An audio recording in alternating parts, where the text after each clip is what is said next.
Welcome to the Rig Doctor podcast, where I'm giving out remedies to soothe your ailing tone and fix your sick pedal boards. I'm your host, Mason Marangella, aka the Rig Doctor.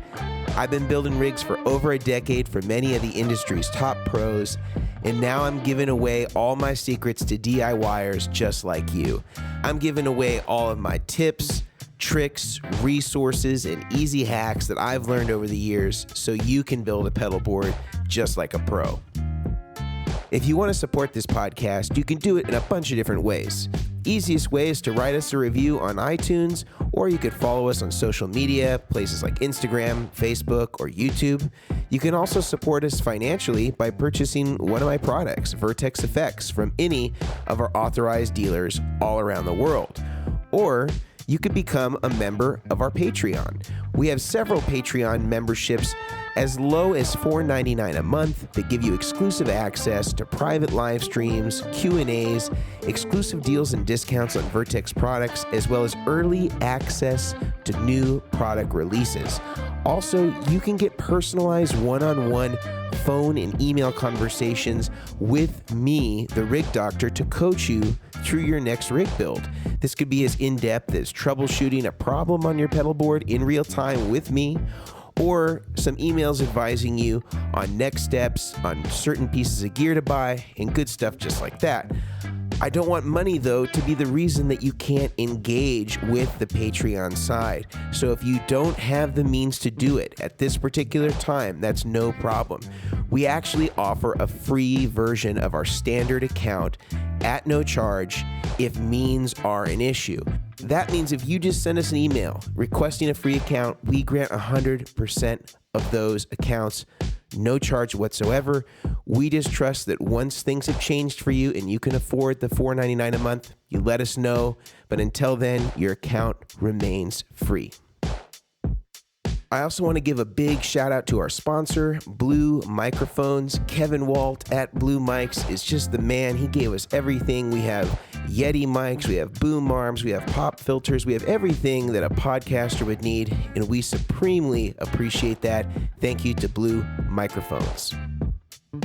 In this episode, I'm speaking with RJ Ronquillo. RJ has been a friend of mine for many years, and he's one of the few guys that I feel like has really done a great job of transitioning his life on the road as a sideman for Ricky Martin, doing sessions for Tupac, to then moving to doing a completely YouTube-based career where he makes his living completely and solely from demos, from monetization, from what he does on YouTube. He's done this really gracefully, and I think it's a great example and sort of a blueprint for people to follow that are interested in making that transition. I know a lot of us now are in a position where we were touring, and now we have to figure out new ways and new income streams, and I think RJ gives some really great tips on how to make that transition and how he did it incrementally, and then also suggestions on people that need to do it in a crash course fashion. He gives a lot of great tips and some things that maybe you didn't quite think about off the top of your head. He also gives some great gear recommendations. He's been through everything. He demos almost every new boutique pedal that comes out, so he has a lot of really great recommendations, even throws a few pitches our way and gives us some nice softballs to hit. He tees up the Vertex Boost and a couple of other of our products, so we really appreciate that. But he just really does a great job in being gracious with his time and with his suggestions, and also took some of the questions from the live chat where people were chiming in real time as we were kind of going through the video. So we really appreciate that. Without further ado, I give you RJ Ronquillo.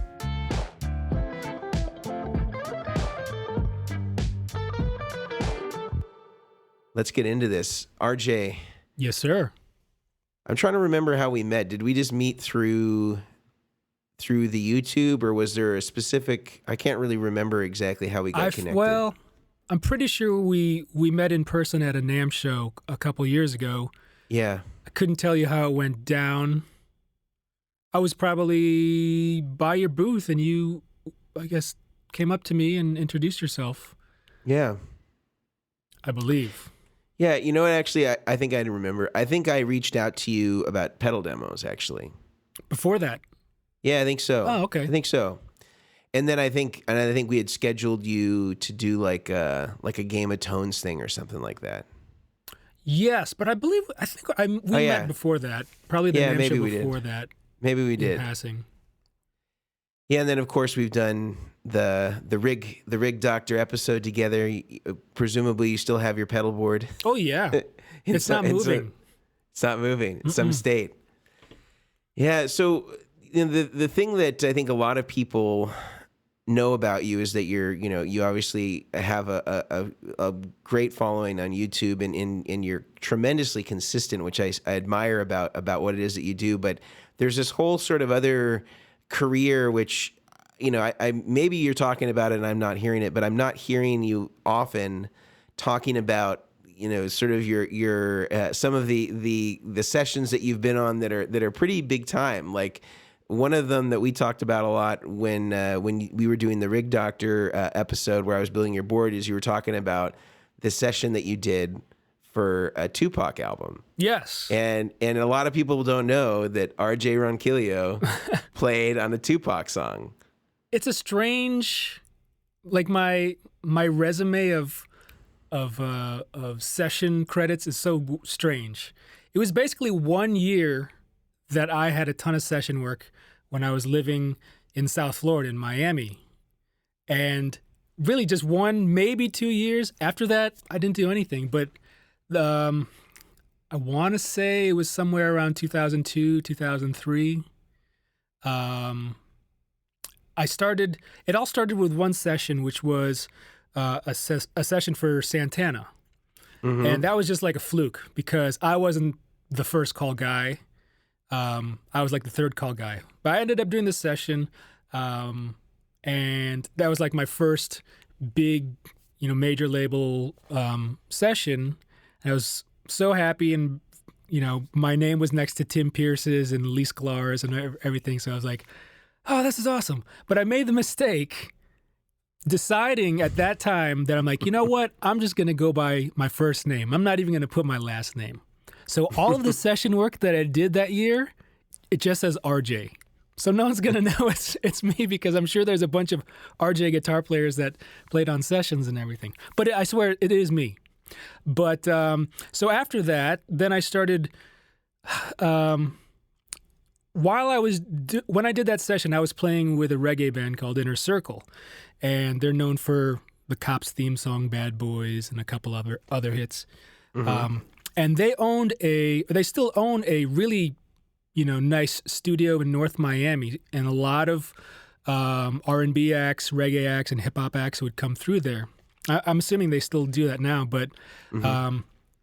I just started getting called to hang out at the studio, which is essentially, it was a house that they bought that they built into a studio. It had like four different rooms or 5 different rooms. I can't remember. It was huge. They called it Circle House Studios, and it was awesome. Mm-hmm. You go in there. There was always a chef cooking some really amazing Jamaican food as soon as you walk in. So it's very home-like. Mm-hmm. So I would hang out there, because they asked me to just hang out here. We have some producers here that might want some guitar work done. So I would hang out there like every day. Sometimes I would work on stuff. Sometimes I would just watch TV. It was weird. But I was working with a producer named Seven Aurelius.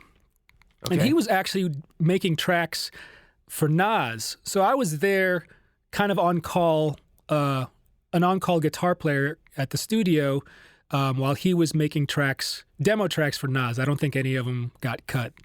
But, and then like one day I was there and he didn't tell me about this, but there were some people from Tupac's camp that came in with some hard drives and he was like, yeah, we're working on a Tupac song. I'm like, okay. So I forget what happened, but he was just kind of like, I saw him creating and I was watching him create and he couldn't really come up with anything that was sticking. So he had come up with the beat, but he was playing stuff on piano and wasn't really feeling anything. And I just started coming up with like a riff. And he was like, yeah, that's it. Let's work with that. And it was just like, I don't know if you're familiar with the song, but it's like a really muted dyad riff. Is like blink, blink, blink, blink, blink, blink. Thug Mansion. Thug's Mansion. Or Thug's Mansion. Yeah, here, check this out, RJ. Talking about your credits here. You gonna play it? No, I don't think I can play because it'll take us off. But if you check it right here, guitar. Oh, Rob Bacon was on this too, huh? That's right. I also played bass. Yeah. So Rob Bacon, do you know Rob? I don't.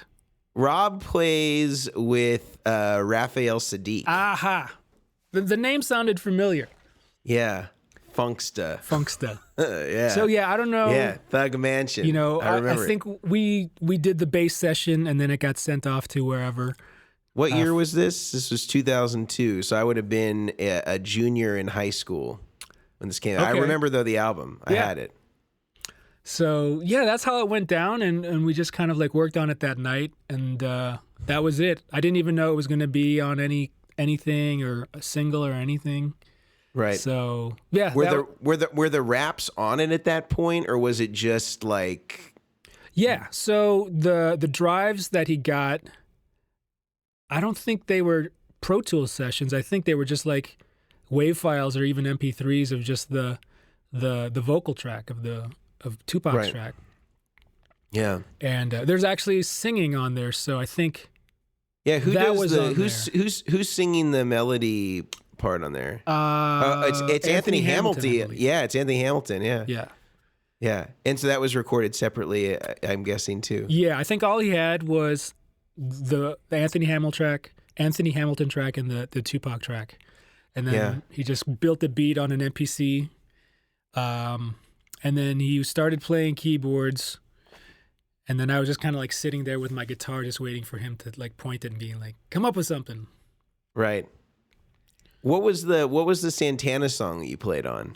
That was "Why Don't You and I," which the one with was it Lifehouse, or who's the singer on that one? Because they were all collaborations at that point. With Santana. The original is Chad Kroeger from Nickelback. Okay, but I think for them to do a video, there was like something to deal with their record companies, like they wouldn't allow Chad Kroeger to be a part of a video or have his voice on this video. So they asked Alex Band from The Calling to re-record his vocal parts so they could have a video on MTV. Right. So there's two versions. The original one, which is on, well, I think both of them are on the albums. But I think Chad Kroeger actually wrote the song. Yeah. Yeah, he's of course received such a hard time because of the Nickelback affiliation. Yeah. But you know what? The thing he's laughing all the way to the bank. He's a good singer. He's a good songwriter. It's just that people don't like the style, or they don't like his tone of singing, or they don't like the music itself. But there's some really good guitar riffs in those Nickelback songs. Is he responsible for those, or is it the Tim Pierces and R.J. Ronquillos of the world? For the Nickelback stuff, I think that's him and the other guitar player. That's just him and the other guitar player, nobody else. I think so. I don't know. I'm not an expert on Nickelback. Was he on those sessions at all with you? Like when you went to do the Santana Nickelback one, was Chad in the room there, or was it? No, that was another situation where the producer just got a demo of Chad's song. So what I heard was actually Chad's vocal part and then the producer's MIDI drums, MIDI guitar, and some keyboard and MIDI horns or whatever. Yeah. So I was probably the first instrument that went on. Then I think he recorded some horn parts in Miami. Then it got sent to LA where all the rest of the guys put their parts on. Mm. And when you were doing that Tupac session, when you were doing the Santana one, what were you using? What was like the gear at that point? I mean, I know it's not like a huge, like, you know, the Tupac one at least sounds like it could almost be direct. It was very simple. Was it direct? I will probably. So the Tupac session happened after the Santana session, but the Tupac thing, I probably had my Reverend. So where is it? I'll show you the guitar. Which won't translate well on the podcast because this is a visual thing. So this is but for the people that are watching on YouTube, this is the guitar that I used most of those years. This is an old Reverend Slingshot Custom, which is the phenolic bodied Reverends that they came out with when they were being built in Detroit. So it was this guitar in position 2, and then I was going through a Pod XT Live. Clean. Was that your typical rig back then, or was it just like that was the convenience rig that you would That was take the convenience rig. To tell you the truth, I don't remember playing through an amp at the studio at that Circle House Studios sessions. I think it was. I think we tried maybe Line 6 Amp Farm when it first came out as a plugin in Pro Tools. But it was usually a pod. Nice. Just out of convenience. What about for the Santana one? So I have to admit that was my very first master session or whatever you want to call it, and I didn't have a lot of gear back then. So I brought a Gibson Les Paul Custom, which I don't have anymore. My amp was a PV Classic 100 head, and some 212 cab that I had bought used that I don't even know what kind of speakers were in it, but it was like basically like a plywood cabinet. Looked awful, but it was light and it sounded fine. The speakers probably weren't enough to handle 100 watts, but I didn't care. I didn't know anything. I was probably wiring it with an instrument cable, you know? Yeah. I didn't know anything. And I didn't really have a pedal board at that time. I think I vaguely remember having a Boss dual overdrive pedal, the yellow one. The SD2? That's it. Yeah. I mean, I might have taken like a DD5 delay and a tuner. You know, those PV amps are not bad though. I think a lot of people hate on the PV Classics. I think that they're pretty serviceable. I think that some of the generations are better built than the Hot Rod Deluxes of that era. Well, I should tell you that I took that to an amp tech once, and he's this German guy, and he was just laughing at it because the 100 watt had 8 EL84s. Wow. Which is not really the best design. Yeah. Got really hot. Yeah. I don't know about the 100 watt ones, but certainly the 30s, you know, that were sort of the nearest competitor to the Hot Rod Deluxe. Yeah, I like those much better than the Fenders. Were decent amps. Yeah. Yeah. It had a nice reverb and had tremolo and all that stuff. Yeah. All that stuff that you'd want. And the distortion sounded great. And I never used it for that. I mean, I never turned on the distortion. I have this Hot Rod DeVille that I have back there doesn't have the dirty channel. It's one of the Michael Landau ones that just has the mid boost. Right. But even on the ones that I have that are, you know, the stock ones, I don't think I've ever turned on the distortion channel. Just never wanted to use them like that. Oh man. Missing out. Yeah, maybe so. But there's guys that have good mods and stuff like that you can do to those. That Bill M guy, I think a lot of people dig his mods. I've never played one, but I've heard good things. Nice. So you did these big sessions. What was kind of like, you know, and this is after you went to University of Miami for music school, right? Right.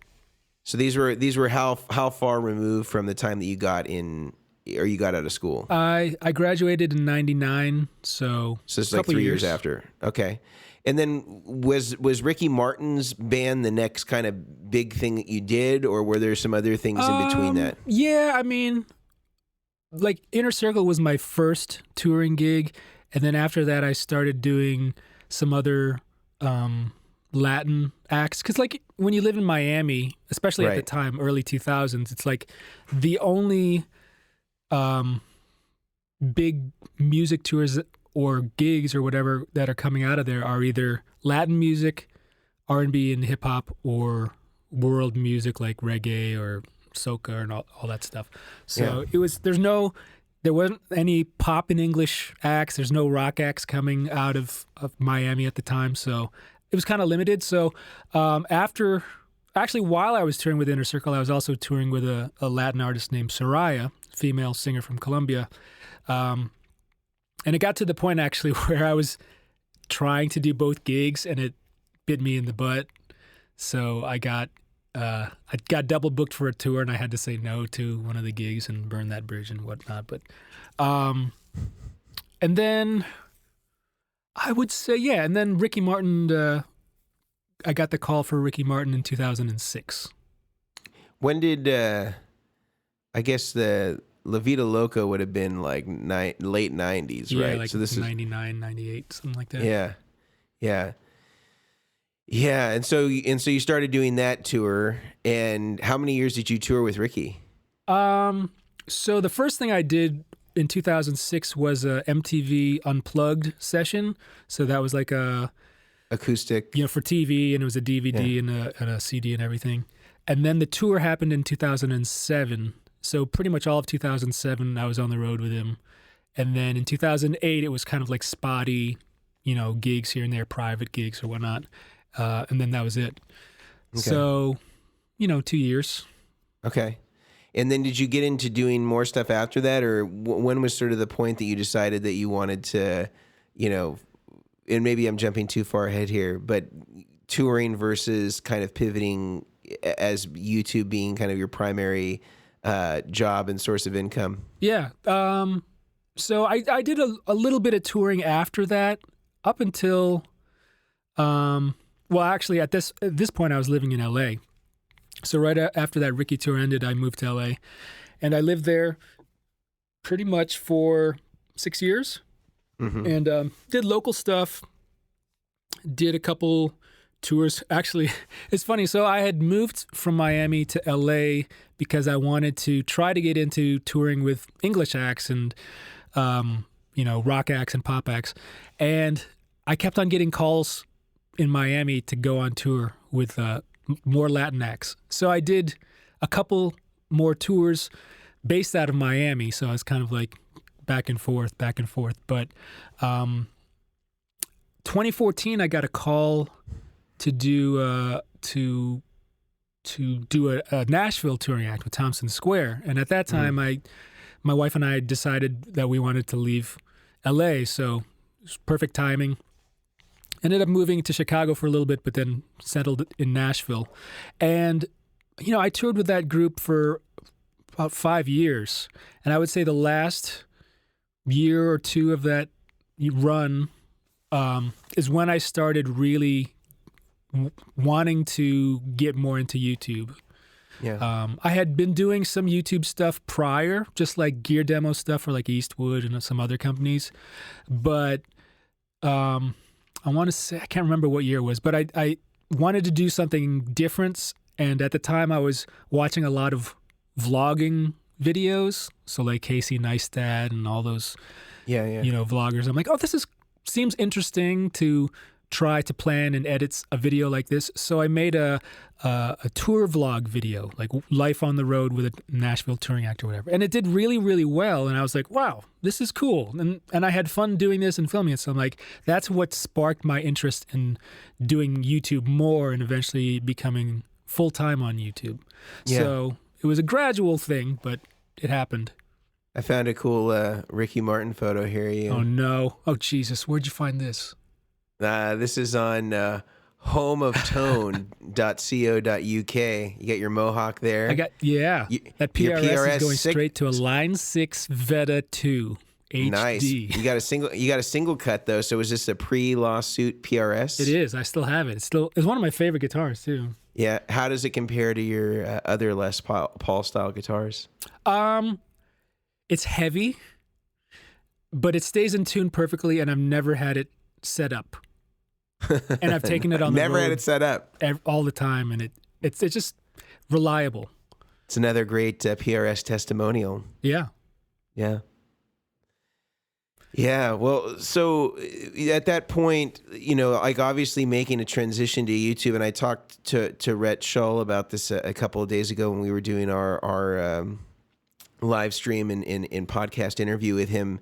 Certainly like most guys that are doing YouTube certainly have to have differentiated sources of income, and he hasn't gone fully in the way that you have. Do you find that this choice versus touring is just a more sustainable choice for you, or you just prefer the way that the workload looks, or what was sort of the final straw, not in terms of maybe you just liking touring, but what was it that kind of tipped the scales to go the direction completely of you really just doing YouTube completely and not doing any touring at all? Yeah, I mean, obviously, it's a common thing that like people my age get either tired of touring or they stay on the road forever. And right, but you look like you're 30, so you look like you're my age. I'm 55. No, I'm just kidding. That would be great. But it was taking a toll, and I was enjoying staying at home more. And to be honest, I was getting more calls and more emails to do YouTube work, whether it's gear demos or whatnot. And I was more interested in video editing and kind of just like camera gear than I was in actual touring and setting up and playing and everything. And it's kind of something that, when I think about it, it was kind of something that I've wanted for a while, and that's just kind of being my own boss and working for myself, making my own schedule, kind of setting my own rates. So that was kind of like a big thing for me, is the fact that while I do work for other companies, I'm still kind of a freelancer, and I'm my own boss, so I don't have to rely on other musicians or other people, management or whatever to like get my work done and whatnot. So I think a lot of it had to do with before I made the leap to go full time on YouTube, I made sure that I had enough work or prospects of work. So I made sure that I had good relationships with companies and people that I could be like, hey, I'm going full time. I'm not touring anymore. I'll have more time to do these videos. So whatever you have, send it over and we'll work it out. So yeah, I got lucky. Yeah. When did that kind of real complete break happen? That was in the last few years, right? Yeah. So the end of 2018 was my last touring gig. So 2019, I said I'm going to do full-time YouTube. So last year was my first full year of just doing YouTube. I think I might have done 2 gigs locally here in Nashville, which are kind of like annual gigs that I always do. And it's like, you can't, it's a paycheck that I can't pass up type of thing. So I did those 2. But other than that, some gigs just for fun, like jam gigs or whatever. But for the most part, I've been stuck in my basement, making videos and content and enjoying it. Yeah. Yeah. Well, you do such a service, to YouTube, and I really like to acknowledge people that I think are doing a really excellent job at it, and I think that, you and Rhett Shull, I think, have a really good eye for nice aesthetics and in production and the whole palette is really there, and I don't mean this in a way that blows smoke, but I really think sincerely that there's a very stratified group of YouTubers, and some of them, although they're great players, they're not able to synthesize this exactly for the end user. And so whether it's a gear demo or whether it's reviewing something or whether it's talking about a skill set or getting Jimi Hendrix tone, it's good to have a concept, but to implement it is a much different thing. And I think you do a really good job of sort of bridging the knowledge and the playing and the aesthetic. And that's really hard to do. Yeah, that was one of the draws for me to YouTube was it's a different way of being artistic, which is something that I was searching for. I had been playing guitar for a long time and touring, and not that type of stuff, doesn't excite me anymore. But, I wanted another outlet for me to, nerd out on and be artistic and get into camera gear and video editing, because half of the job of being a guitar YouTuber is the video editing and planning and all that stuff. So that's something that I had to learn kind of on the job while I got more into it. And it was actually fun for me to watch tutorials on how to work this camera or do this thing in Final Cut or whatever. So you kind of have to want to learn that type of stuff if you want to get into YouTube stuff, because it's not yes, you can just set up your iPhone camera, start record. Sure. If you're someone like Bukovac, who's just a natural at talking and just vibing, and that type of stuff, or Guthrie trap or something. Yeah. For me, it's like I have to edit stuff and make myself sound more intelligent.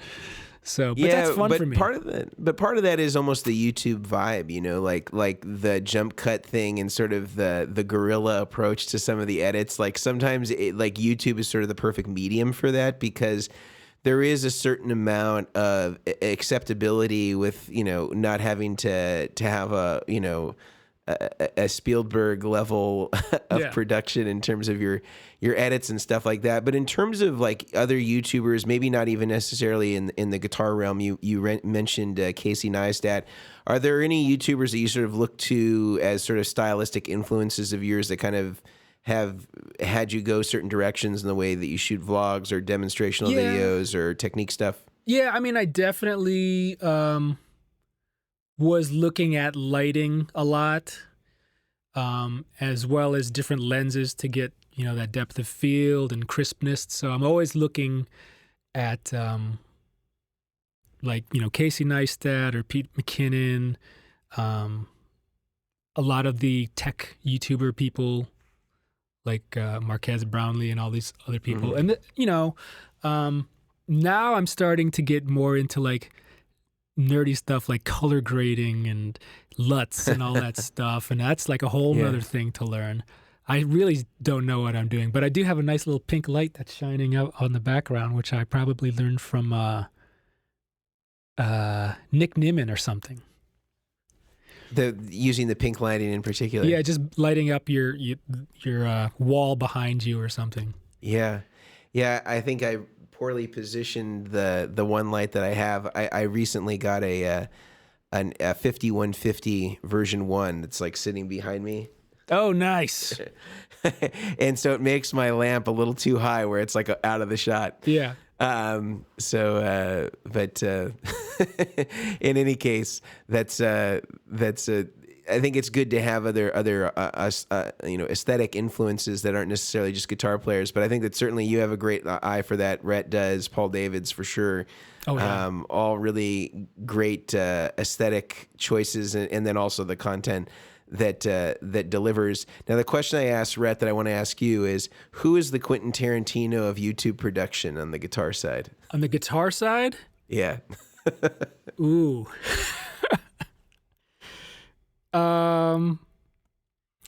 There's a couple that come to mind, and some of the folks out there might totally disagree, but definitely Paul Davids. I like Eirik from Living Room Gear Demos. I like what he does. And to be honest, I like what Stevie T does with the way he edits his, like, it's like almost like Japanese, where it's just like zooming in and zooming out and just like really crazy cuts. And it's that type of thing that kind of holds the attention, which I could never do stuff like that because that's not my personality, but it totally fits his shtick. Now, I see actually somebody in the comments, Bent Tom, says that Henning is the Quentin Tarantino. No, I'm not even looking at the comments because I don't have my iPad set up. Henning could be the Quentin Tarantino, but the thing is, he's got it like totally set where he just presses a button and lets it roll, and that's the video. Yeah. I think his edit, like he edits sometimes, but like he has it set up where he can just like basically stream to his hard drive and then upload it right to YouTube. Yeah. His TV studio, it's TV studio basically, is amazing. Yeah. Yeah, well, certainly, you know, there's a candidness there, though, that it maybe is consistent with the in-your-face atmosphere of a Tarantino film, you know, where something just comes out of nowhere. But yeah, I'm with you. So, in terms of, you know, doing YouTube, you know, and I don't want to get, you know, some of the people that are coming to this are coming from different walks of life. Some of them, you know, just enjoy watching YouTube videos and are very familiar with what you do. And other people may have no idea. So I want to still touch a little bit more on this, and then we can pivot to some gear stuff. Yeah. In terms of the YouTube thing, what do you think for people in particular right now that are having to completely alter their lifestyle. In some ways, you were really ahead of the curve, because if you were still in the transition of trying to figure out YouTube. Sorry, I was watching. You spill your Pringles? I want to see the comments. Oh, okay. So if you're somebody, like you, RJ, let's say 5 years ago, where you're still making this transition to YouTube, a lot of guys right now who are in that touring position, they're in a place where, they're in a sort of a rush to figure out how to reinvent themselves in a digital format. You've certainly been somebody that's done that, not maybe on quite as strict of a timeline as somebody who lost their touring gigs, 2 months ago. What's kind of your number one piece of advice to people that are in that position where they were touring musicians and sidemen and women, and now they have to reinvent themselves in either in a digital version of themselves like you have with YouTube or in some other context? What's sort of the RJ's cookbook recipe for YouTube success? Well, I mean, first off, I think, if you're a touring musician that is obviously not touring anymore, I think one of the things that I learned was to not put all of your eggs in one basket. So when I was touring, I made sure that I still had other options available to me. So that's kind of, why I got into this YouTube thing. But I also did not so much like teaching, but, I think it's important to have other interests and kind of spread yourself around. So if people are just getting into YouTube and streaming and stuff, I think, in fact, I get a lot of, messages from friends that are in that position. And they're asking me about gear and what to do and how to get into it all that stuff. And I tell them that, really, you don't need to buy expensive cameras. You don't need to buy expensive lighting equipment or anything. Just using your smartphone, which everyone pretty much has. And then I always say, make sure your lighting is good and make sure you can have some decent audio. So if you can, somehow route your audio separately from the video, that's always the biggest difference that kind of ups your level as far as video quality. So, get a nice lighting kit from Amazon. You can get one really cheap, like $100 or whatever. And if there's a way you can record your guitar or your speaking mic into your DAW, Logic, Pro Tools, or whatever, or even like a little Zoom recorder. And then, you'd probably it's probably a good idea to learn something simple like iMovie or a basic video editing software. But you don't have to go all out. You don't have to buy a bunch of Sony A7 IIIs and, whatever, aperture lights and all that stuff. Yeah. Red had mentioned something about consistency as being a huge part of sort of manipulating the algorithm. Shout out to Al Gore for the algorithm on that one. And how important do you feel that the consistency of how often you're posting stuff is a component of growth?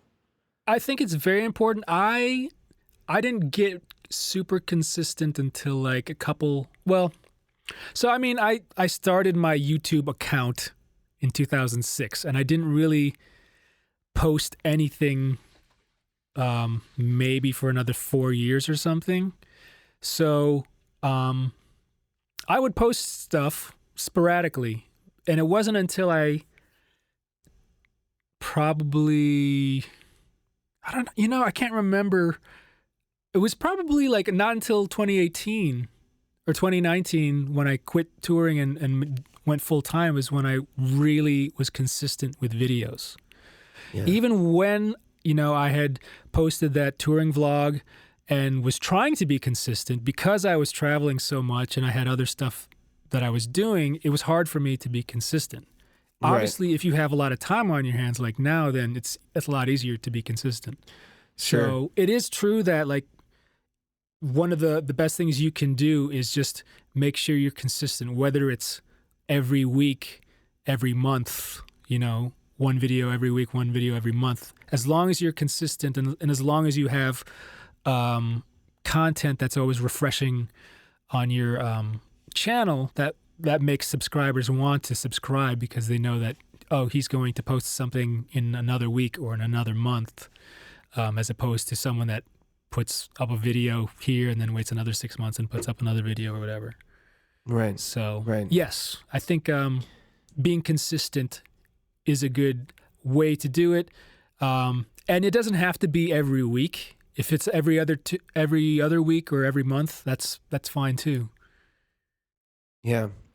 Do you find that there's a lot of value in people attempting to go for a home run every time? In other words, trying to create viral content, or do you think that it's more of the base hit strategy in terms of putting out regular stuff, but maybe not necessarily trying to manipulate the content to focus on something that's trendy or fashionable for that particular month or week? Yeah, I mean, the way I make videos or plan videos is probably not the best way to do it. Like, I don't, I subscribe to all these apps and plugins that you can analyze your videos and YouTube and all that stuff, like TubeBuddy or whatnot. And I look at my analytics and I'm like, okay, I don't know what this means or what this tells me that I should be doing. I mean, I see what it is, but I can't put two and two together where like that equates to like, oh, I need to do a video on this or whatever. I sort of get it, but I totally don't get it. Like, so I basically make videos that I want to make for the most part. Gear demos are one thing. It's like if a company reaches out to me, yeah, I'm making these gear demos, but like other videos, like lesson videos or, like that Little Wing video or vlogs and stuff, that's stuff that I want to do. And if it hits, it hits. If it doesn't, oh well. So I don't I probably should, but I don't like research keywords or formulate titles based on keywords and all that stuff and then make the video. I'm just kind of like, oh, this might be a cool thing that people would be interested in. Like that the Little Wing, 4 levels of Little Wing video that I put out, which is, I'm glad it's doing great, but to be honest, I had no hopes for that video. When I was editing, I'm like, this sucks. How many views is that one up to? I think it's almost at 100,000, which that's great. I actually think that those are great ideas, because like videos, I'm doing some videos right now with Sweetwater, which is why I haven't put out any videos this week yet, is because I'm shooting content for them because they have a lot of editing resource right now, but no real content creation because they can't have visitors in the same way that normally they would. I certainly think that one of the things that we're doing with them is sort of stratified price points where you have, one guy's rig and here's 4 different ways to get it, that are as little as like $500 all in to $4,000 all in. I think that this concept of differentiated levels of access based on skill or budget or whatever the X factor is that you're trying to kind of create the core information around. I think that stuff's really good. Yeah, I always think that people dig that. I mean, my subscribers, I'm sure, are everybody from people that are just starting guitar to professionals. So with that video, I tried to formulate something like, what could I do? One video that could reach the absolute beginner, but also reach like an expert. So I have another video planned kind of along those same lines, but I can't remember who I saw doing that, but there's like a couple other people, not just guitar players doing like, different levels of whatever, but like other YouTubers, whether they're, building stuff or, skateboarders or whatnot, right? Just kind of having different tiers of how you should progress. Right. Yeah, I think it's important. You gotta crawl before you can walk. Exactly. Yeah, and I know you can play Hendrix because we did that Game of Tones thing with you where you were playing. Did I give you the multi-track for Little Wing? Before that, yes. Okay, yeah, because that helps some, but unfortunately we just couldn't release any of that stuff because of all the crackdowns with copyright stuff. So we spent all that time recording all these people, just nailing the original sounds, and then it kind of all was for nothing at the end. I wonder if you can release it unlisted or privately or something. Yeah, and not get a flag or I don't know. Or I wonder if the move is maybe just to release it without any of the multi-track, just the isolated stem. I wonder if that would pick it up. You never know. I could try. Maybe I'll just try it with a blank video with just the track on it, so I don't edit it first, or have any of our editors spend time and resource on doing that. But let's get into some gear stuff, because I wanted to talk to you about sort of your picks, and I like a lot of the content that you've been doing lately with Mr. Brett Papa, and some of the shootout related stuff, and there's a lot of value, I think, in that stuff, in kind of distilling some of that for viewers. If you had to say in the last, let's say the last 3 months, has there been a piece of gear that's just really stood out to you and that has impressed you, beyond your expectations, that you could share with us? Yeah, there's some are like, out of this world pedals, and some of them are just like basic, but like, oh my God, I need this type of pedal. There's a company in Croatia called Drybell. I'm not sure if you're familiar with them, but sure. That one, is it called the Unit 67 or something? Okay, which is basically just like a preamp boost with a little compressor in it. Yeah. That's just like a great pedal to have, that just makes, it's one of those pedals that makes your clean sound a little bit better, or, you can tweak it to where you want it without having to tweak your amp or whatever, which is something that I'm always looking for, because I'm finicky about my clean sound and clean amps, and like for the longest time I couldn't find the sound in my head that I was looking for when I was hearing a clean sound for guitar, because we're guitar players. We mostly like to play with a little bit of overdrive or distortion and effects, so getting a nice clean sound that you can play and enjoy was hard for me. So that's one of those things that as soon as I clicked it on, I'm like, oh, this is interesting, Yeah. And then I don't know. I get a lot of pedals because I do a lot of demos, so it's hard to sort through some of them. That Beatronics, the big one. Whatever. See, I'm awful with names. Is it a fuzz, or is it a drive, or? It's almost like a synth. Okay, yeah, I don't know that one. But I know their pedals. Maybe somebody but that was a very difficult pedal to figure out, because I don't think there was any documentation, or the documentation was kind of like, just kind of play with this knob along with this knob. Right. So it was kind of like, oh man, how am I going to do this? And you sit there and you get to tweak a little bit. And I'm like not a tweaker. I mean, I'm not a knob tweaker, what I meant. But that was one pedal where I'm like, okay, so if I move this knob, it does this effect, this thing, and if I move this knob. So it was interesting to tweak around and play. Some with. people are commenting, is it the Swarm? Yeah, that sounds right. Swarm, yeah. What about like in terms of sleeper pieces of gear? Because that's one thing I like to ask every one of our guests to talk about. What are pieces of gear that are not on people's radar, that should be on people's radar, that you enjoy? I can name one that you turned me on to, which is the one that everyone's talking about? The Boss SFRV. Oh, yeah. Which is the reverb. The reverb. The tank reverb in a box. The Deke Dickerson special. Yeah. That one, I think it's pretty known now that that's kind of like the secret, the surf guitar secret, if you want a pedal that does surf guitar instantly. Yeah. which they don't make anymore, but you can try to find them on Reverb or eBay. Yeah, or Craigslist. I found mine from an elderly Ukrainian woman in San Francisco. Nice. And it was $100. Why did she have that?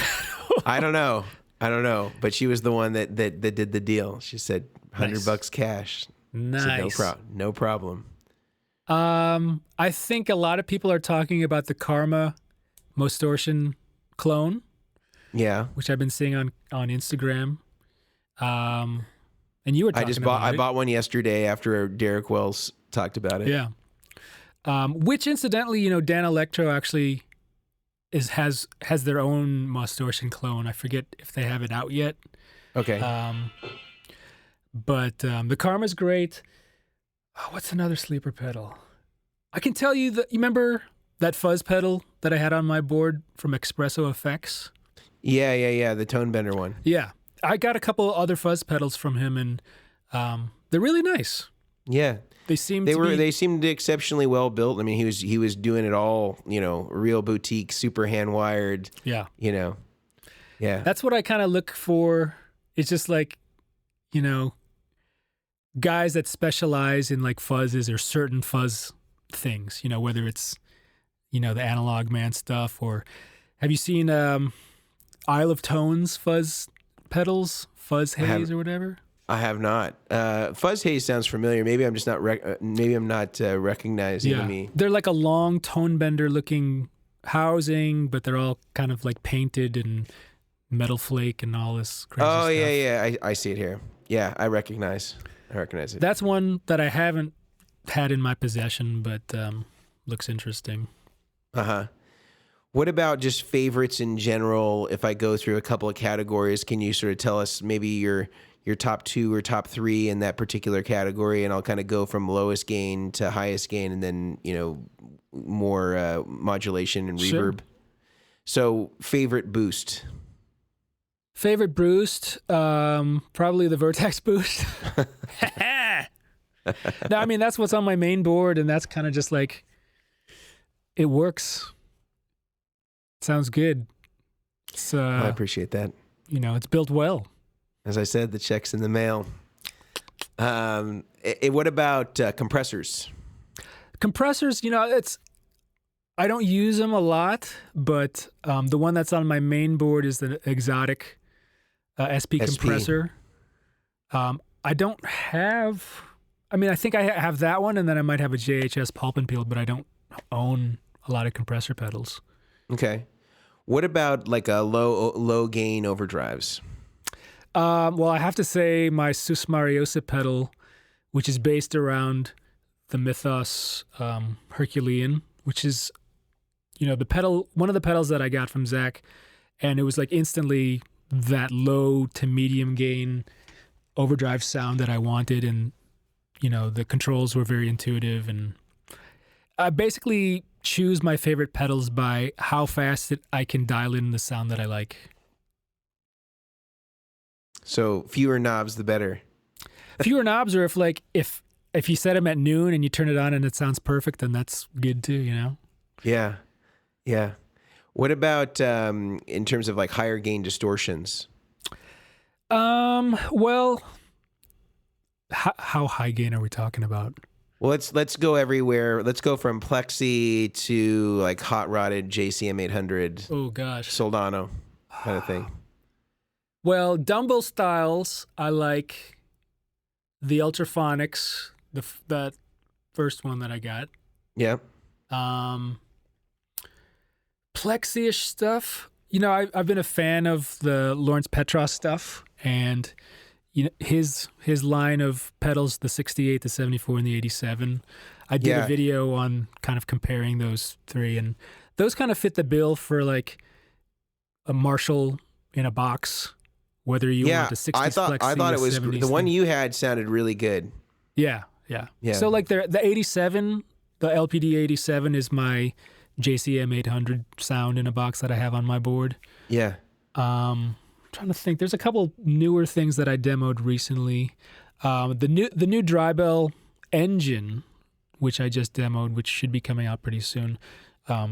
I remember being pretty cool too. What? And that's like a higher gain distortion? Well, it's like a dual overdrive thing, but you can set it in a way where it does like a nice Marshall-y type of vibe. Okay, cool. What about for getting into modulation? You did that Univibe shootout. What was the top Univibe there? I think we both agreed that the Sabadius, which I do have one coming soon, was the one that just sounded the sweetest and sounded the most authentic, even though we didn't have an authentic Univibe. Yeah. It just felt like a Hendrix record. Yeah. I have a later Univibe from the early 70s, and I would say it's not the best one that I've heard, but it's pretty good. And then, of course, the stuff that I've done with Zapata and stuff like that. He's a huge Univibe he knows it all. fanatic. And, I thought that my two favorites, and they were really hard to distinguish. And even when I did it with him, there was it was like half the time you'd guess one and half the time you guess the other. It was the Sabadius and the Halo, or it wasn't the Halo, it was the Unique Vibe. Okay, yeah, I've seen that one. But the difficulty with the Unique Vibe is it's so big that you really have to be committed to vibe to use it. And it sounded wonderful, but so did the Sabadius one. Sounded really, really great.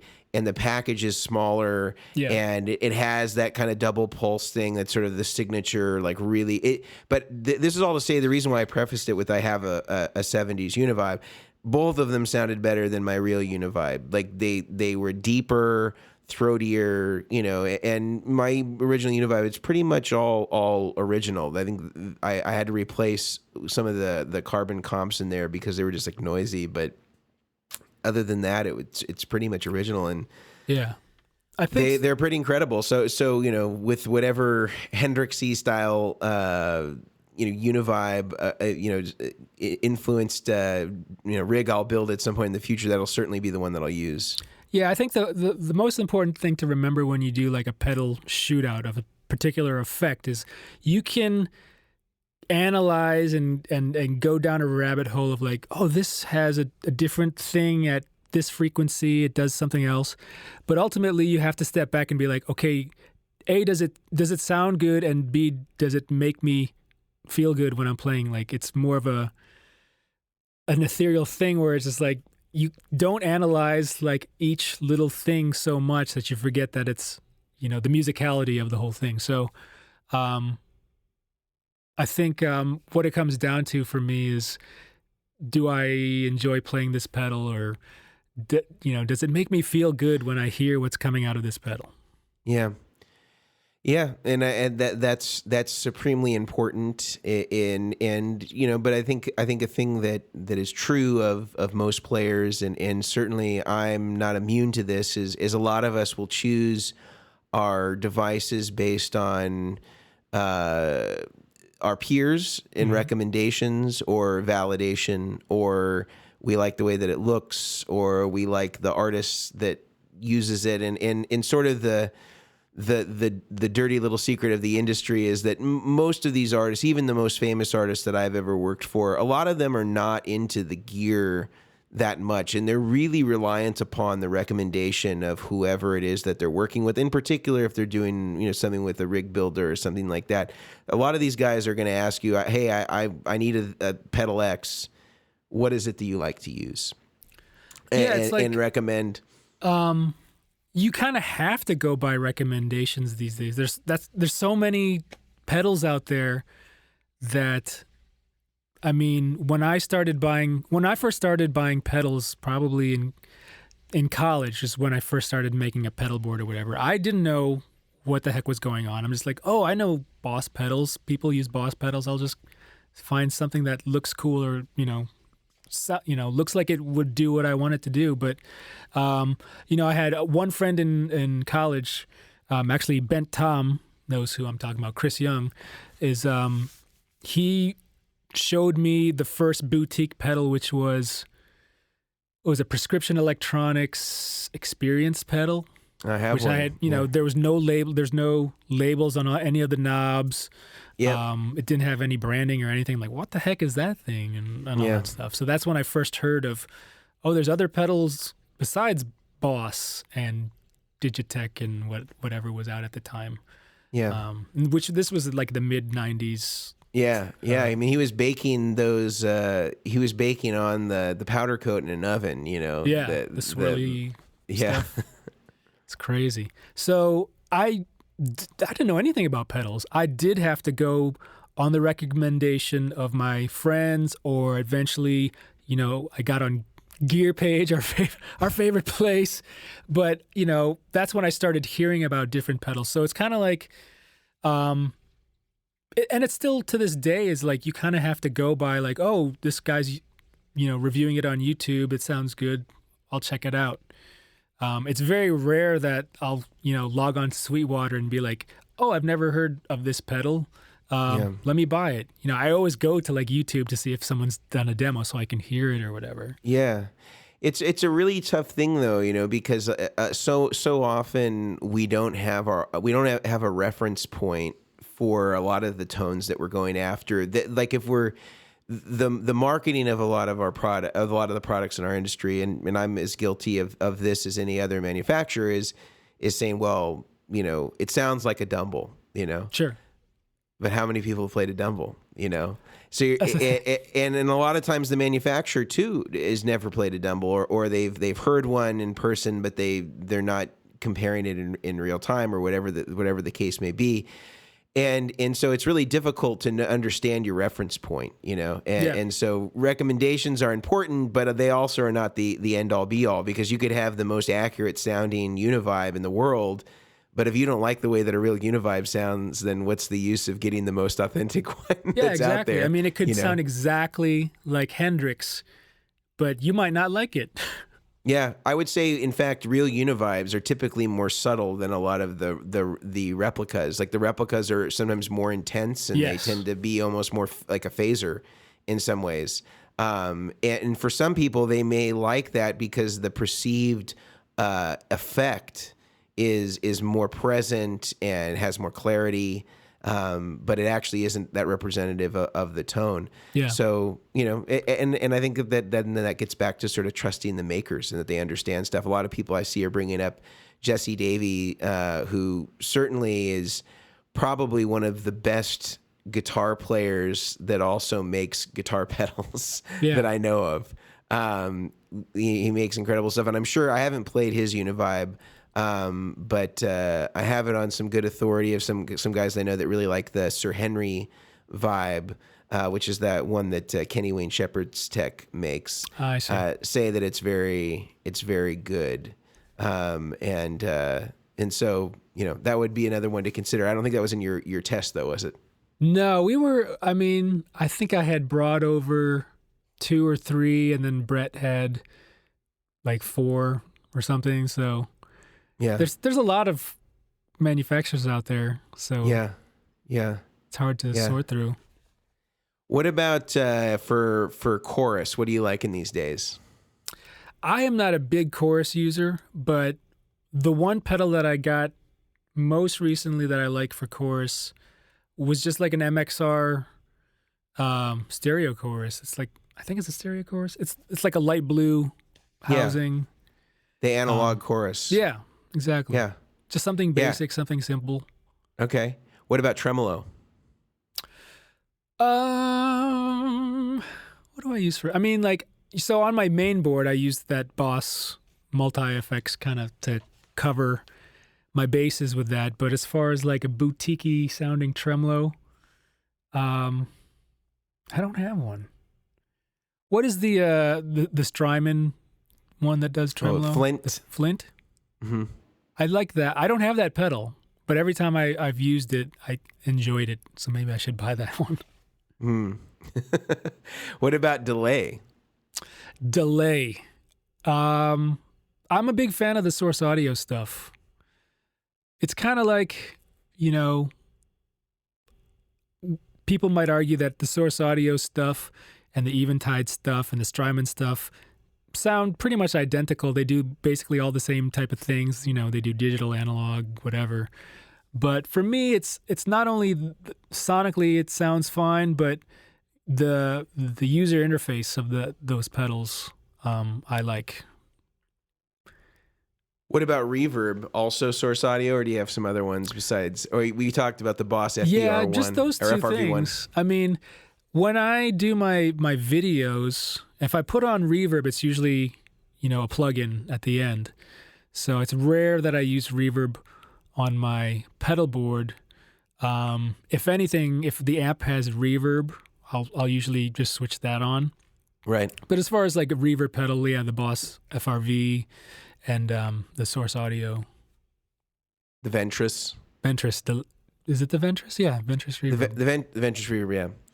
And are you typically setting that to like a plate or a hall or a room, or what are you setting that to? Because you're using the Boss as the spring. Yeah, so the Boss is basically my surf reverb that I put before the amp. The you know, the Ventris I can have a couple presets, but I usually have just a kind of a dark plate reverb just for a little bit of ambience. I don't do a lot of you know, ambient sounds and soundscapes and all that stuff, so yeah. I don't do any crazy delays or reverbs. What about in terms of guitars and amps? What do you like in these days, either that you have or that you've demoed and you've been impressed with? Well, you know, if anyone's watched my videos, I like a lot of different styles, so it's hard to pick one guitar that would kind of cover everything for me. So I've been digging Strat style guitars lately. Part of the reason is because I have more Strat style guitars than I have like a Les Paul. I don't have a Les Paul really. I have a 54 reissue which has P90s, but I don't have a proper like Les Paul standard or custom anymore. So yeah, I don't know. I go through phases, you know. Sometimes I like Tellys, sometimes I like Les Pauls and Strats. What's your favorite Strat right now? What'd you say? What's your favorite Strat right now that you have? My Sen Fullerton. Mm-hmm. Which, if you watch Book of X video, he's got one too, and they're great guitars. Yeah, we talked about him yesterday with Derek Wells, and he said that he's got like 6 of them now. He started with Derek one. Has 6. What's that? Derek has 6. Derek Sens? has 6. Yeah. Wow. The first one he got was the Jazz Bastard, the Jazz Master one. Mm-hmm. And I think now he's got a few Strats, and some Jeff Tellys and stuff. Sen builds some great guitars. Yeah. Yeah, he talked about how he sort of has the magic touch even with just setups and stuff like that. Yeah, and the thing is, like, Jeff and I have a similar taste, not just in music, but in guitars and the way guitars play and right. stuff. He's really into surf guitar and you know, old guitars like old Silvertones and Harmonies and the Japanese cheapo stuff. Right. So him and I have similar stylistic tastes. So when he built me that Fullerton, the Strat style guitar, it was just like, I told him, do whatever you do, make a guitar that you would enjoy playing. And it clicked with me as well, so it's perfect. Well, it sounds like he's got the magic hands. Maybe you need to take him that PRS that's never been worked on. Never. I'm gonna keep that guitar forever, and it's never gonna get set up. Or, I mean, I haven't even had to adjust the neck or the truss rod, the action. Maybe I've adjusted the action a little bit. You should go all in and just not change the strings either. For a long time, I probably had 2-year-old strings on that guitar. I'm lucky. I don't have like grimy or acidic hands, so my strings can last years. Wow, that's great. Yeah, because mine don't. I might get a sweaty week out bastard. Yeah, especially now, man. It's really hot here in Oakland, and nobody has air conditioning. You know. Oh my God, it's like the Philippines. Yeah, yeah. Not that bad. Not that humid, but no. This is certainly better than that in terms of the humidity. How hot is it brutal. there right now? It's like 89 or 91, but there's nobody. All the houses here, like all the houses on my block are all kind of Spanish style, California kind of colonial stucco houses, and so there's no eaves or anything like that, so you just get real direct sun on the house. The house kind of cooks, and most of the houses here are not insulated. We insulated ours, but until we did that, it used to really get hot. Because we had an attic that was just open. Jesus Christ! So it was like a microwave up there, but it's a little better. But that's why I'm just trying to stay hydrated as I do, because I don't want to run any fans or anything like that while we're doing this. Yeah. But what about in terms of amps? What do you like in these days? I saw you done a lot of stuff for Amplified Nation, but I know you also have a PT100, and you got some other cool stuff. What are you digging? So the PT100, the Sir PT100, is just an amp that I bought as a YouTuber. That was my YouTuber amp because I wanted something that had a clean, that had a couple channels on it. And to tell you the truth, I just use the clean channel. It's kind of dumb because a lot of the gear demos I do are for pedals and for distortion pedals, so I'm just running it straight to the clean side.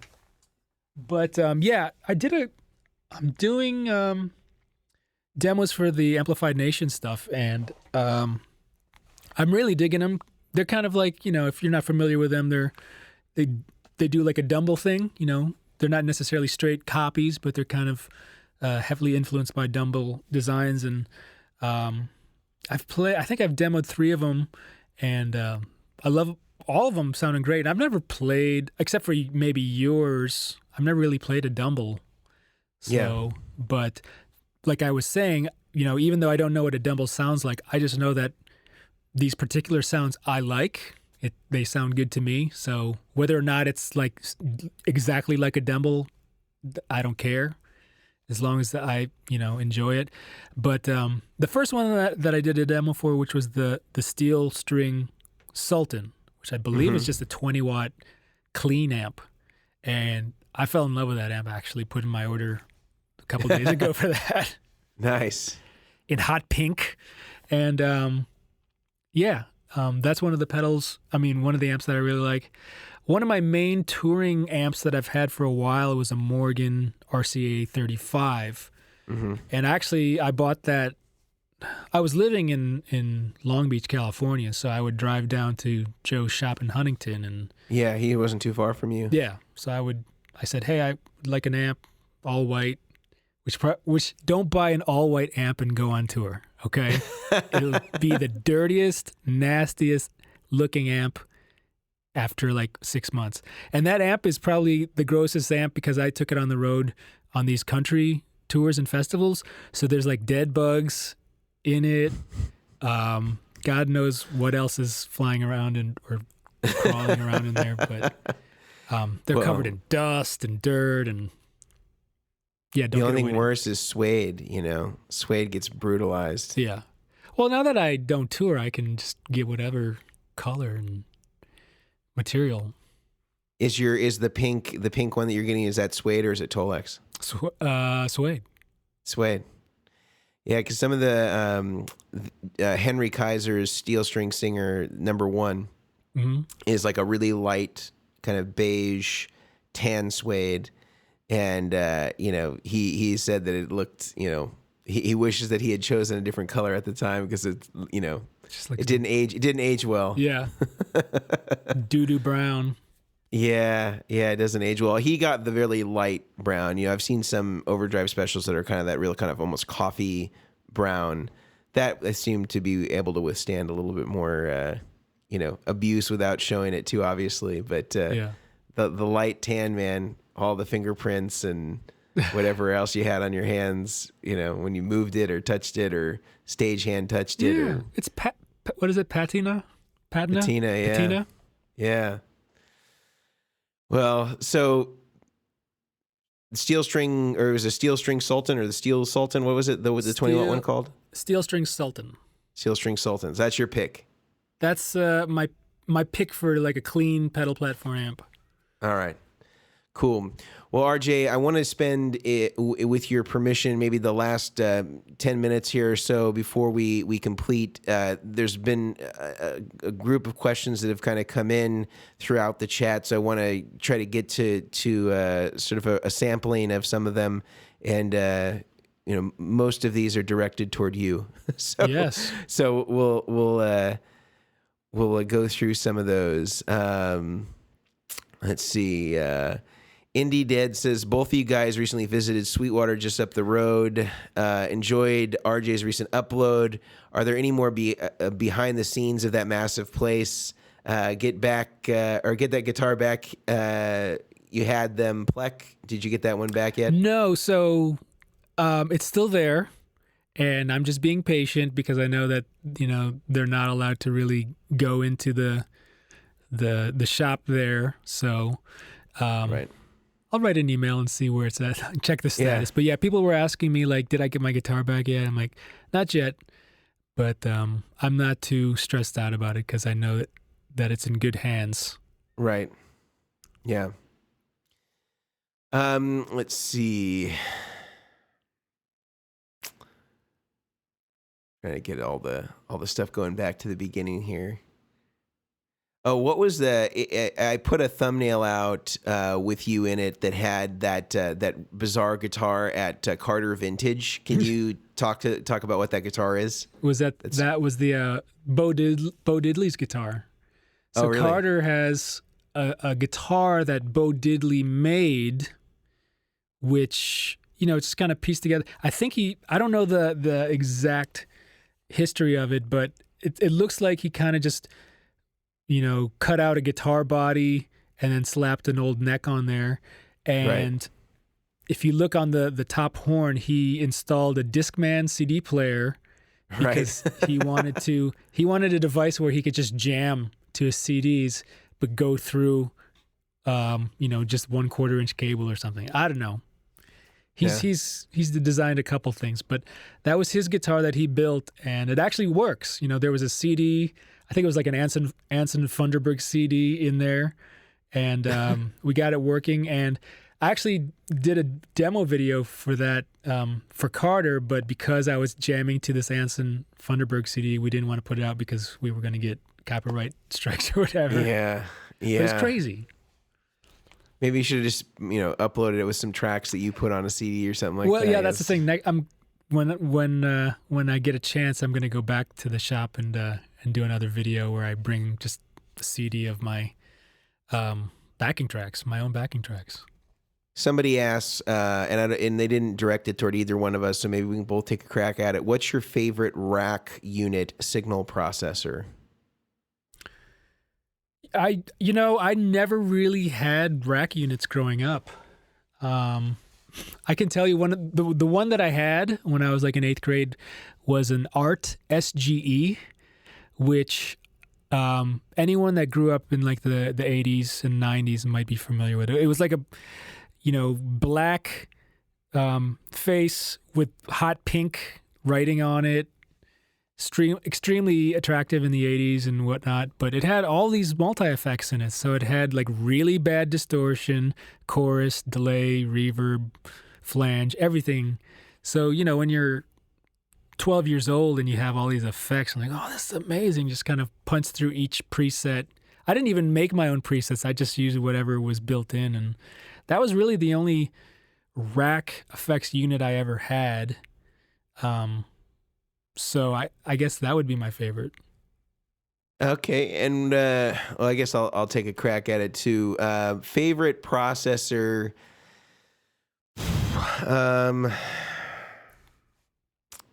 I think the best deal is probably the Lexicon MPX1 because you can do 2 effects at once and you can put them in parallel. So it's a really good one if you want to do a wet, dry, wet situation and you only want to have one piece.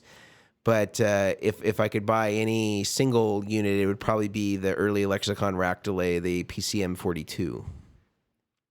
That's kind of a classic that nothing else can really do the same thing. Next question is, what are your tips on finding a good Univibe pedal? Win the lottery if you can, so you can buy all of them. Tips on finding a good Univibe pedal.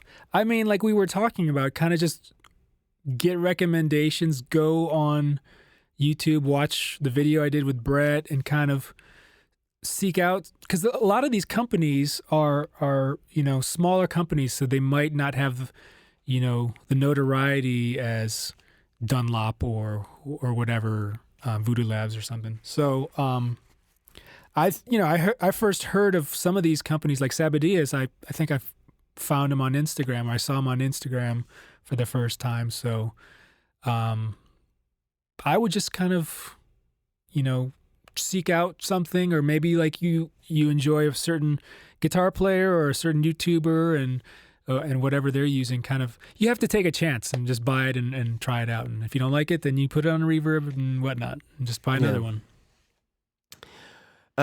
We kind of answered this one, but we can take it up again. This is from Anthony. He asked if we can talk about our favorite chorus pedals that we prefer. You mentioned my go-to chorus MXR. was the MXR analog chorus. It just does the thing that I needed to do. I know there's a lot of other, classic chorus pedals out there, like the Arian stereo chorus and all that stuff that can do kind of that fake Leslie sound or whatever, and that's a cool pedal too. But like I said, I love the Arion. The Arion SCH1 is one of my favorites. That's a really great one. It's terribly built and is unreliable, and the battery compartment breaks, but for what it lacks in its reliability and aesthetics, it makes up for in the tone. I really like that one. I also like the TC Electronic chorus flanger pitch shifter, the one that Eric Johnson uses. Yes. And, they're actually really easy to modify to take 18 volts, so you don't need to use the hardwired cord anymore. And that's a really simple change, and it doesn't affect the sound and any of that stuff. Or, if you have a DC-DC converter, you can even run it at 9 volts. And so that one's a really great sort of classic, if you want kind of the 1210 rack unit sound, but don't want to have a rack or whatever it is, that'll get you pretty close, and it has a really beautiful, analog chorus tone. Those are probably my picks. Yeah. Next one, something about you and Steve Vai. Let's see, where did that go? So somebody's asking about when you interviewed Steve Vai, what were your thoughts in being in the room with him? I'm assuming that I'm interpreting now and editorializing their comment, but what was that like? Was it difficult to maintain your focus and composure? Yeah, I wasn't as nervous as I thought I would be, but I think it's because even when I'm playing a gig, I'm nervous up until the downbeat, up until the point. So as soon as I walked in the room, I was like, "Hey man, what's happening?" He was like, kind of buddy, and he's really personable, really nice dude. I was just kind of in awe. I asked him one question, and he kind of went off and started, answering it, and I was just kind of like a student watching the master speak. So it was super cool.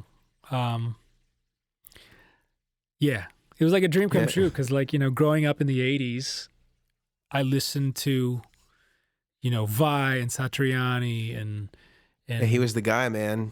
Yeah, I mean Eddie, Vai, Satriani, Yngwie. When you go through the shredder phase in the 80s, that's what it is. Who was your guilty pleasure? Who is my guilty pleasure? Yeah. Guitar player? Yeah, who is your Nickelback in the 80s? Nickelback. Oh, I don't know. None of them are guilty. But I listen to everything. I listen to basically a bunch of Shrapnel records, so Racer X and Tony McAlpine, Vinnie Moore, Greg Howe, Richie Kotzen. None of those seem like they're guilty pleasures, though. Those guys were all legit guitar players, shredders. I mean, yeah. What would be a guilty? What would be like a Nickelback? Maybe. I don't know. I'm trying to think of what that would look like then. Vixen? I don't know. Or could have just been something that was maybe like off brand, like maybe you were just like listening to Amy Grant or something like that, in parallel with all this other stuff. Not to like dog on Amy Grant fans. No, I didn't listen to... In fact, the Dan Huff plays on most of those Amy Grant stuff, so they're great tones and stuff like that. That's kind of funny. Like, as soon as I heard about like what Dan Huff and Mike Landau played on, when I think it was in college or something, like, yeah, he played on this, like, what was that TV show? It was like a 90210 show with a band, but they had a song, How Do You Talk to an Angel, was like the theme song. Oh, yeah. That was Dan Huff? Was that the Heights or something? No, that was Landau. Oh, it was Landau? Yeah. Maybe Angus Clark is in the chat. Do you know what, was it the Heights? I can't remember. It was like it was an Aaron Spelling show. It was basically 90210, but it was about a band. I remember that. And the theme song. Who played the guitar theme song for 90210? That's a kind of another shreddy thing. I don't know. I should Google that. Does anyone know? Does anybody know who played the theme song for 90210? I bet it wasn't one of maybe Michael Thompson or something. It sounds too like super stratty for Michael Thompson, because Michael Thompson like was not using like those shredder. It sounds like a Strat with a humbucker through like an amp that has vintage 30s with a SM57, like really 2K heavy. Wouldn't it be great with Tim Pierce? He just doesn't talk about it. I mean, but that was the sound back then. I mean, if you listen to Slash or any of these guys, they had a pretty isolated. It was super bright. Yeah. Yeah, we'll have to find out that 90210 theme song thing, and I'll post that in the description when we're done. Yeah, we'll have to find that. I'm going to Google it right after this. Yeah, I'm curious. Yeah. All right, let's see. Oh, somebody's asking. This is from Camilo, also another great guitar player from Miami. Camilo Velandia. Yeah, he asked about your routine, kind of your workflow routine in what it is that you do on YouTube. What does that look like? Walk us through what a normal day in the life of RJ. For, Monday through Wednesday, I procrastinate. No, I seriously, I'm kind of lazy these days, but it really kind of depends on how much gear demo work I have, because that's kind of like the bulk of my work these days is the gear demo stuff.